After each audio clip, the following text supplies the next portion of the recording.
So when it comes to blogging and just some short films, normally I like to use better camera equipment. But sometimes cheap store-bought equipment works just fine. Sometimes it doesn't, and of course I like to buy things and review them here online. So I'm going to be reviewing a camera I use for a lot of different things, including shooting some of my films.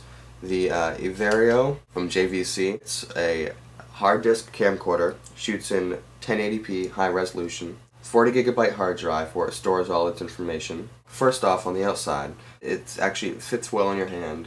I choose to mount it on a tripod, so I have the tripod mount on here. So I definitely like the outside, how it works. This camera, which is great for me for what I do because I have some mics, it actually has a mic input right here, and that's extraordinarily useful when filming and using personal microphones for commercial type things.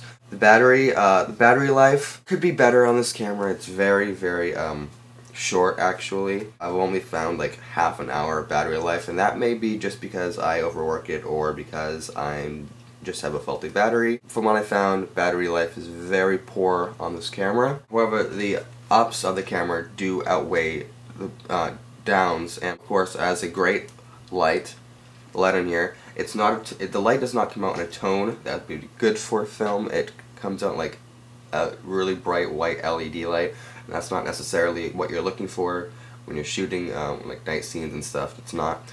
So if you're doing night scenes and you're using the light on the camera, I wouldn't suggest it, but for casual filming it will work great. During night scenes for a real film, you may have to use color correction in whatever editing software you use.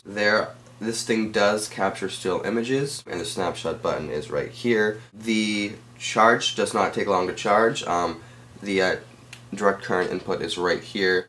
All your other connections here, you have audio-visual component and HDMI. Depending on what kind of connection you use, you might want to use HDMI for computer or just audio-video if you're using normal connection to a television, and component AV as well. To connect to the computer, it's USB. It's not FireWire. I was hoping for FireWire because normally these things are really nice when they use FireWire because it's faster than USB. But they still have a USB transfer right here. You pop this out, and underneath, connection to the USB port. It accepts micro SDs. The micro SD slot is right down here. Turned on, the zoom is smooth. Zoom is very smooth. I like that about this camera. You have the widescreen, which is really nice. It's not touch. It's not touch, which I'm surprised about. The menus are pretty easy to navigate. There's nothing much to them. You have the ability to manual focus, which is great. It's done on the screen, and there's only notches. There's no dial to turn. I would have liked dial it better, but I guess as long as the function's there, and that's a plus because normally it's not on these kind of cameras. One thing that's not as good about is picture quality. In low lights, it's often very grainy. It does have image stabilization, but you can tell it's digital. As using cell phone cameras, if you're familiar with cell phone cameras, the product that comes with them, they're very wavy. There's a lot of distortion in the picture, and often if you fling this thing around while filming, you'll have the same product.